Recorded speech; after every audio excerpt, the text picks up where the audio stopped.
Ruben Amorim is being over-hated completely. This is one of the worst Man United squads, as Ruben Amorim stated, and I'll go bold and say I believe Ruben Amorim will win a Premier League title if he's backed faster than Arteta wins with Arsenal. Because we can see the same mistakes happen with Arsenal year in, year out, and Ruben Amorim accepts the moment of Man United and he confronts the issues and he's fixing them. Training facility, issues with players' salary structure, and we see comments, Pedro. Mark Goldbridge has the audacity to criticize Ruben Amorim tactically when he doesn't understand the tactics of Ruben Amorim, and we see Amorim is clueless, he's horrendous, his style of play doesn't fit the Premier League. No. His style of play doesn't fit these players. So that's why he has to be back in the summer transfer window. It's a priority and need to sell in order to buy with Manchester United. So Pedro, Ruben Amorim, how are you feeling here being a sporting fan? It just bewilders me a bit. If Man United fans wanted a quick fix, they wouldn't go for Ruben Amorim. Exactly. It's not a quick fix. It's not a solution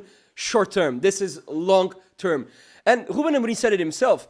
And it was risky to come into mid-season. November. Because he knew that something like this could happen. Exactly. Even if it wouldn't be like winning only 4 out of 14 matches.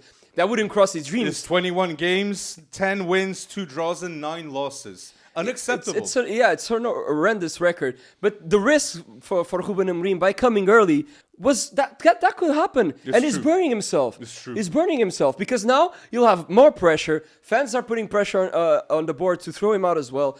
But guys, Ruben Amorim didn't do anything yet. Anything. He's just filtering what kind of players can I use in the future. He's doing what is possible. And you can see the game against Everton, he saves that game with the substitutes he did. And he said it himself, like, we're going to go through a storm. And we're going to suffer. And people have to understand that we're going to suffer. Exactly. Because if they wanted a quick fix, okay, Ruben Amorim would come, they would play in a familiar system until the end of the season. Exactly. But all of that would go for nothing. Exactly. Because it will be thrown out, and then they would restart again for the preseason. Exactly. And that's nonsense. He needs to do a preseason now, and that's what he's doing. He's trying to do a preseason whilst winning some games.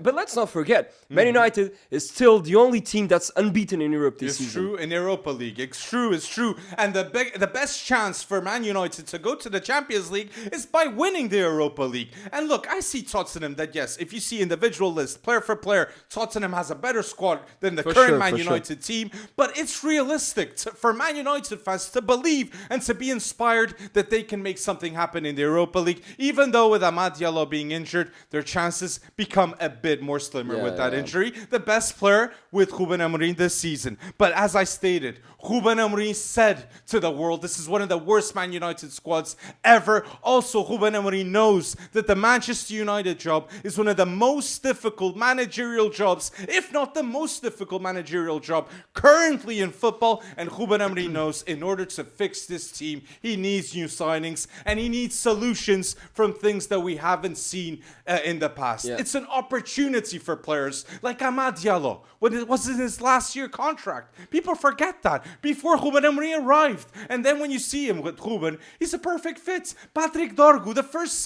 proper signing Alex, and the of players Ruben Amorim. Believe in the process. Lenny Yoro believes in the process. Exactly. He stated himself, like, with Ruben Amorim, we're going to go far. We believe in him. We're with him. The first goal of Ugarte for Man United was against Everton because he was needed, badly needed. And so he knows. Ruben Amorim's already filtering the players that he knows will stay and will not. And the truth is, I said Man United need to sell, and Man United need to get rid of these salaries that are a virus in this team. Casemiro, £350,000 is insane. Mason Mount, £250,000 is also insane. Luke Shaw, £150,000. Eriksen, $150,000, Lindelof $120,000 on the bench. How is this possible? A salary structure like this will never bring success to a club, any club. And if people cannot throw out Ruben Amorim without even getting him a chance to have a proper transfer market. United, over the course of the last 4 to 5 years, if I'm not mistaken, spent over $1 billion. Do you think Ten Hag spent over $1 billion in the transfer market? Do you think Ten Hag would win a Premier League title with United? No. Do you think Ruben Amorim can win a Premier League title with United with time? I'm sure that he will. If they give him time, if they give him the tools he needs. I'm with you, Pedro. I'm with you. I think Ten Hag spent like 800 million euros on transfers. And when 800 million. De Gea leaving the way he did, replacing with Onana because he's got good ball Alex, distribution. You give Ruben Amorim 800 million for acquisitions, and he would blow your mind. He destroys Guardiola. He would blow your mind. He would blow your mind. I think Guardiola is destroying himself at the moment. No, but I do like this January transfer window of Man City, which is accepting the mistake of not signing big players in the summer. Marmoush was elite signing. And then you have Stones, you had Walker, you have Bernardo Silva, you have a lot of aging players, and you got to replace them with players, new fresh blood. As Guardiola stated, the team that he first won the Premier League is very different from the team that he won the last Premier League title, okay? Only De Bruyne, the only player that wasn't signed by Man City, but that's another conversation. But wanted to mention here, a stay or go with you here, Pedro, of Manchester United players, because it's inevitable, the rebuild, a different foundation for a team at Man United that in the Premier League has 30 goals scored, 37 suffered. Insane. So Pedro, stay or go Manchester United, Andre Onana. Go. Maguire. Stay. Luke Shaw. Go. Lindelof. Go. De Ligt. Stay. Lisandro Martinez. Stay. Eriksen. Go. Casemiro. Go. Bruno Fernandes. Definitely 100% stay. Mason Mount. Stay. Garnacho. Stay. Hoyland. Go. Xerxes. Stay. See, there was a lot of goes there. A lot of goes there. Man. But you said definitely stay with Bruno Fernandes. It's a handful of players, in my opinion, of the current squad, are the ones that have the chance to play in the Ruben Amorim system. It's true. Hoyland is not the man. It's true. Well, I thought he would be, but he's not the man. Because you see, he has no ability to hold the ball, to hold the opponents. His decision making has been very bad recently. I mean, and he seems like a 10-year-old man. And Like, Xerxes too. I but really Xerxes has been disappointed. improving a lot. But Shidu Obi, when I saw the game against Everton, Xerxes never passed the ball to Man, Shidu Obi. And Xerxes is very versatile. He's true. He's a player that he can play as a 9, more forward. He can play deeper as a 10. I mean, he's better, much better than Haaland on holding the ball, holding off the opponents. You know, with his physical against ability. Arsenal, we saw that. He just needs to be a bit faster, in my opinion. You know, he needs a bit of verticality more. But then when he gets it, I think he's going to be usable for Ruben Amorim. Not the starter, but usable. See, but this is embarrassing. If we say we don't see any world-class players, but Bruno Fernandes at given moments, I don't think he's having a world-class season. Man, Bruno is one of the most, I wouldn't say underrated, because I think people rate him. But let me see how much you rate him. A start bench cell with Bruno Fernandes, Odegaard, and Cole Palmer. What would you do here? I'll start Bruno. I would bench. That's bold. I would bench Martin Odegaard. What? And You'd I'll sell start Cole Palmer? Yeah. Mate, I'd start Cole Palmer. What do you mean? No, man. What do you mean? I mean,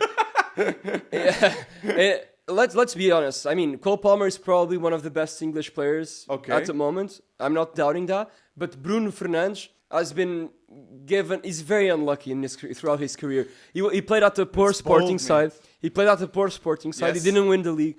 Then he leaves Sporting, wins the league. He went to United in a bad moment. He has been the best player since he arrived at United every year. True. In my opinion, every year since he arrived, he was the best player at United. He can be stated as one of the best January transfers in Premier League history, Bruno. Man, if Van Bruno, Dijk the best for if him. Bruno had played in the Sir Alex Ferguson era, man, he would be looked upon completely different from what he is. He'd have trophies. Even if if Bruno Fernandes played under Pep Guardiola at Manchester City, it would be completely different, because he's a player, man. Bruno carries Man United. He has been carrying Man United over the last years. True, for what he can do. He's the only world-class player that Manchester United have currently. And let's put it this way, man, it's I the don't tough. think he's having a world-class Alex, it's the season. rough. He's not, but he's the one that's carrying the team and pushing them forward. True. He's the captain. Necessary He has the goal. captain quality. He has the desire. He has the desire to win. I know some people say that he complains a lot. I know that's a weak point in him. But man, his footballing ability. Come on, he can pass. He can dribble. He takes risks. True. No, I agree with you. He's the maestro. If you take a look at, I don't know the numbers by heart, but if you take a look at chances created, since Bruno Fernandes arrived in the Premier League, I doubt that any other player has more big chances created than Bruno Kevin Fernandes. De Bruyne was in this Man United team, obviously he couldn't He would be perform the worse way than that Bruno. he did in Man City. Guys, just think about it. If Kevin De Bruyne was at this Man United team, he would perform way worse than Bruno Maybe he is. would have left 2 Way seasons worse. ago. Way worse, because he doesn't have the desire that Bruno has. He doesn't have win at the Man United. responsibility that Bruno has. Bruno really feels, when he goes to a club, he feels the club. Yeah. With Sporting, we saw that, and now with Man United too. I like how you're focusing here, because he deserves this moment, Pedro, of you saying Alex, this. and he's 30 years old. Like, I mean, he deserves to be in a good squad. He deserves to win a league title. It's true. At least, because in the future, when people look back, oh, Bruno Fernandes, who was this guy? Oh, he didn't win any titles. Come on. yeah, you know? we You know. know what I mean? He deserves more. He deserves recognition. Bruno, in my opinion, is one of the best midfielders in the world. In my opinion, he's the second best Portuguese player at the moment, only behind Vitinha. Oui, Rafael Leão. No, he's not consistent enough. Bruno Fernandes, in my opinion, is the second best Bold. Portuguese player in form. And I like because how- if we're talking about as a general in the last 3-4 seasons, Bruno Maybe Fernandes it's is the best Portuguese player. Maybe Vitinha and João Neves, though. João Neves has been elite Neves is too. class. João Neves is João class. Neves is having an elite season João too. Neves is But class. very interesting couple here at the end. So people, back Ruben Amorim. It's ridiculous, the statements that we're seeing. So comment down below your thoughts about this topic. Like this video. It's a huge help here at FC Wonderkid.